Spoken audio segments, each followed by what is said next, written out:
Okay, good morning students. पहा, आपलं एक चॅप्टर नंबर 2 चालू आहे,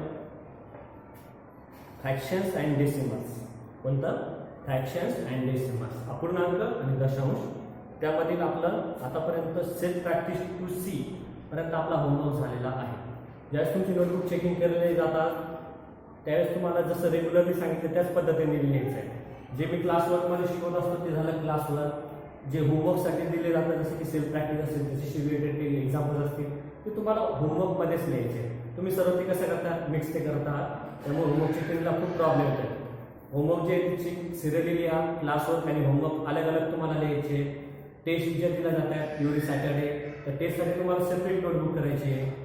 ओके, 2 नोटबुक केल्या तरी चालतील, क्लासवर्क आणि रिव्हिजन टेस्टसाठी एक, त्यानंतर होमवर्कसाठी एक स्पेशल करा 200 पेज. ओके, त्या पद्धतीनेच वया शाळेत आणून जमा करायच्या आहेत, त्या चेकिंग होणार आहे त्यामुळे. ओके, सो तर आजचा आपला जो काही पॉईंट असणार आहे तो आहे आपला रेसिप्रोकल्स. काय आहे तो पॉईंट? रेसिप्रोकल्स. रेसिप्रोकल्स म्हणजे काय? व्युत्क्रम. रेसिप्रोकल्स. रेसिप्रोकल्स म्हणजे काय होतं? तर व्युत्क्रम. त्याचा अर्थ काय होतो? व्युत्क्रम असा त्याचा अर्थ तिथे वर असतो. ओके, आता व्युत्क्रम म्हणजे काय? तर पहा, the reciprocal of a fraction is made by interchanging the numerator and denominator. Thus the reciprocal of fraction a upon b म्हणजेच काय? तो कसा असणार आहे? a upon b. a is not equal to 0 and b is not equal to 0 is b upon a. b upon a म्हणजेच काय? a upon b, a is not equal to 0, b is not equal to 0. म्हणजे ए आणि बी यांची ज्या काही values असणार आहे त्या काय असल्या पाहिजे? शून्यापेक्षा त्या मोठ्या असल्या पाहिजे. आणि रेसिप्रोकल म्हणजे काय? व्युत्क्रम म्हणजे काय? त्याच्या विरुद्ध, त्याच्या उलट. कसं नाव असणार ते? त्याच्या ऑपोजिट, त्याच्या उलट ते राहणार आहे. ओके, मग आता ए अपॉन बी आपण तिथे लिहिले तर ते काय होऊन जाणार आहे? तिथे बी अपॉन ए तिथे होऊन जाणार आहे. Okay, so next, for example the reciprocal of 3/4 is 4/3. म्हणजेच काय? 3/4 हे जर तुम्हाला जर रेसिप्रोकल तुम्ही काढायला लावलं, काय 3/4 जर तुम्ही सांगितलं रेसिप्रोकल काढा, व्युत्क्रम काढायचा, तर काय असणार? न्यूमरेटर जाणार डिनोमिनेटरमध्ये, डिनोमिनेटर येणार न्यूमरेटरमध्ये. म्हणजे त्याचा आन्सर असणार आहे 4/3. ओके, म्हणजेच मग काय? 3/1 त्याचा आन्सर काय असणार? रेसिप्रोकल 1/3. किती सिंपल आणि इझी आहे. फक्त काय ते शून्य नको, शून्यापेक्षा ते मोठे आहे. ओके, -1 -2 असे असतील तरी चालतील, पण ते कसे? शून्यापेक्षा मोठे ते निगेटिव्हमध्ये असेल किंवा पॉझिटिव्हमध्ये असेल किंवा मिक्स फ्रॅक्शनमध्ये असेल, तर ते आपण आता पाहूया नेमकं की कशा पद्धतीने आहे. तर पेज नंबर 28 आणि 29 तुम्ही पाहू शकता. तर आपण आता 29 वरून जे काही एक्झाम्पल आहे ते आपण पाहूया. आता खूपच सोपा असा टॉपिक आहे, फक्त लक्ष द्या. What is the reciprocal of 2 5/9? Example आहे आपल्याला जसं की आपल्याला 2 5/9 याचा रेसिप्रोकल आपल्याला काढायचा आहे. कोणाचा? 2 5/9, 2.509. सोल्युशनमध्ये आपण फर्स्ट काय करणार आहोत? आपण first change 2 5/9 to and improper fraction. याचं काय करणार आहोत आपण? 2 5/9 ला आपण काय करणार आहोत? इम्प्रॉपर फ्रॅक्शनमध्ये आपण त्याचं कन्व्हर्शन करणार आहोत. कशामध्ये? Improper fraction. जसं की कसं? अंशाधिक छेदाधिक, अंशाधिक अपूर्णांकामध्ये आपण त्याचं रूपांतर करणार आहोत. 9 2 जा 18, 18 + 5 किती? 23/9. म्हणजेच काय? 2 5/9 चे इम्प्रॉपर फ्रॅक्शनमध्ये कन्व्हर्शन केल्यानंतर आन्सर काय येणार आहे? 23/9. मग 23/9 याचाच रेसिप्रोकल काय असणार आहे? मग 9/23. त्यालाच आपण काय करणार आहोत? उलटं लिहिणार. आलंय लक्षात? मिक्स फ्रॅक्शन इथे त्याने दिलेला होता. मिक्स फ्रॅक्शनला आपण काय केलं आहे? त्याचं इम्प्रॉपर फ्रॅक्शनमध्ये आपण कन्वर्ट केलं आहे. आणि इम्प्रॉपर फ्रॅक्शनचं रेसिप्रोकल तर आपण उलट्या पद्धतीने तो लिहिलेला आहे. जसं की डिनोमिनेटर जातो न्यूमरेटरमध्ये आणि न्यूमरेटर येतो डिनोमिनेटरमध्ये. आलंय लक्षात? किती सोपं आहे, लक्षात आलं असेल तुमच्या. होय की नाही विक्रम. आता प्रॉपर्टी ऑफ रेसिप्रोकल काय प्रॉपर्टी ऑफ रेसिप्रोकल. आता हे रेसिप्रोकलचा जो काही गुणधर्म आहे तो आपण बघूया आता.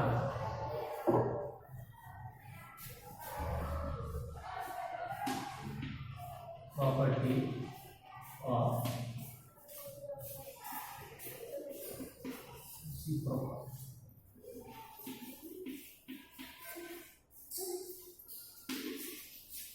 Reciprocal. Okay property of reciprocal. आता हे जे विक्रम आहे त्यांचा गुणधर्म आपल्याला शिकायचा आहे. इथे त्यांनी कसं आहे एक्झाम्पल त्यांनी दिलं जसं की ए नंबरमध्ये 1/a the reciprocal of 1/a is 8. याचा रेसिप्रोकल किती असणार आहे इथेच किती असणार आहे. म्हणजे जसं की आपण पाहिलं न्यूमरेटरचा डिनोमिनेटरमध्ये 8/1 लिहू आपण. तर असं लिहिण्याची गरज नाही की तुम्ही डायरेक्टली 8 तिथे लिहू शकता.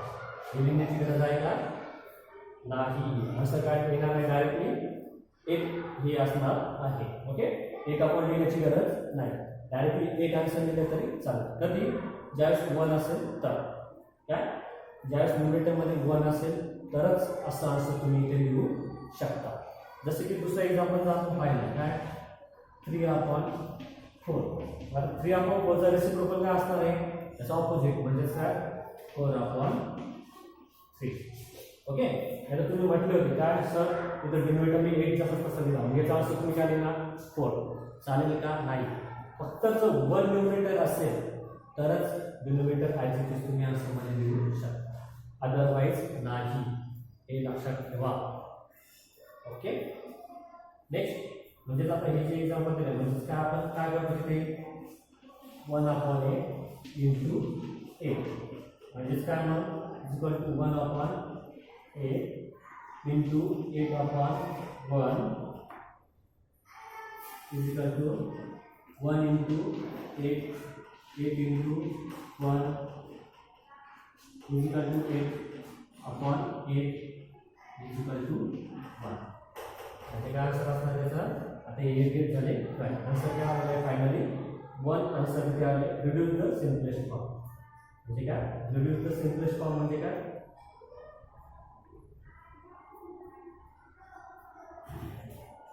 यांचा जो रेसिप्रोकल जो आला किती असणार आहे 1 येथे असणार आहे फायनली आन्सर मध्ये. म्हणजे प्रत्येकाचा रेसिप्रोकल किती असतो तसं पाहिलं तर 1 असतो. एक हा रेसिप्रोकल प्रत्येकाचा असतो.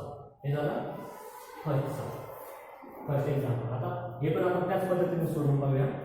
मग जसं की इथे आपण इक्वल सिम्बॉल आहे इथे पण इक्वल सिम्बॉल दिला 3/4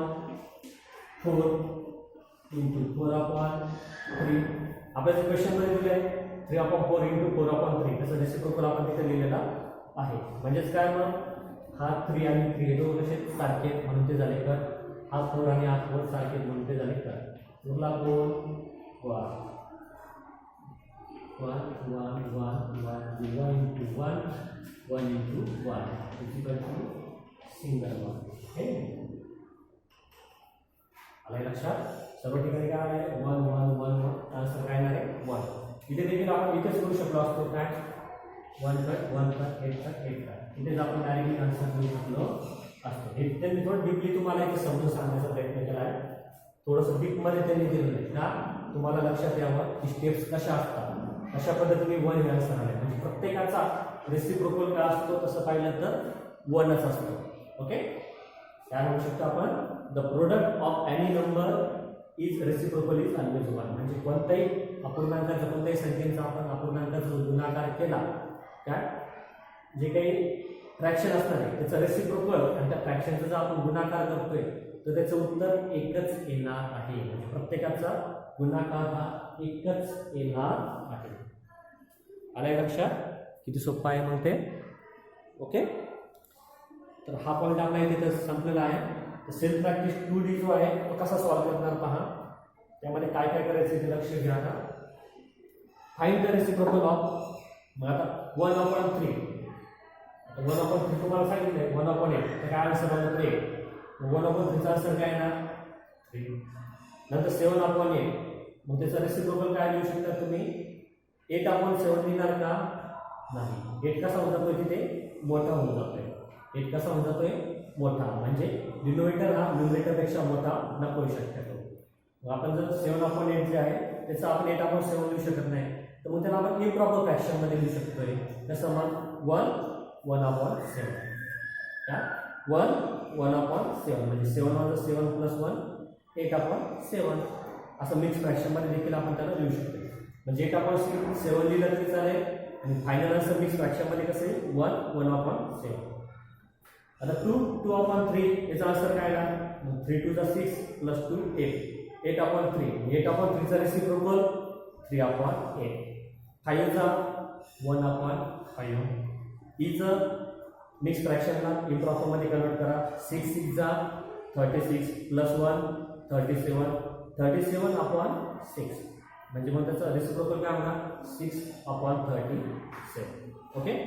नेक्स्ट आता सेकंड मेथड जी होती त्याचा आन्सर जर 1 आला पाहिजे तर ह्या पद्धतीने तुम्हाला सॉल्व्ह करायचं आहे. दिलेला फ्रॅक्शन लिहायचा आहे, त्याचा रेसिप्रोकल लिहायचा आहे, त्याची क्रॉसिंग मल्टिप्लाइंगमध्ये मग ते कटिंग होणार आहे, फायनल आन्सर येणार आहे 1. ओके. सेकंड क्वेश्चन तुम्हाला ह्या पद्धतीने सोडवायचा. खूपच सोपा टॉपिक आहे, खूपच सोपा सेल्फ प्रॅक्टिस 2D आहे, तो सॉल्व्ह करा असं माझं म्हणणं आहे. क्वेश्चन नंबर 3 आहे. Think and answer in defining reciprocal of A/B. We have imposed the conditions A is not equal to 0, B is not equal to 0. Why? Give reasons. आता A आपण लिहितो तर त्यावेळेस आपण A हा 0शी इक्वल नसतो, B हा 0शी इक्वल नसतो. का? Because division by 0 is not defined.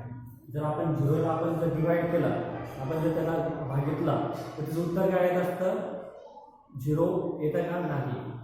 Okay. जर बोललं उत्तर काय 0 आहे, पण भागितलं तर उत्तर 0 येईल का नाही. म्हणून आपण A ला कधीच इक्वल 0 नसतो किंवा B ला कधीच इक्वल 0 नसतो. ओके. आलं लक्षात.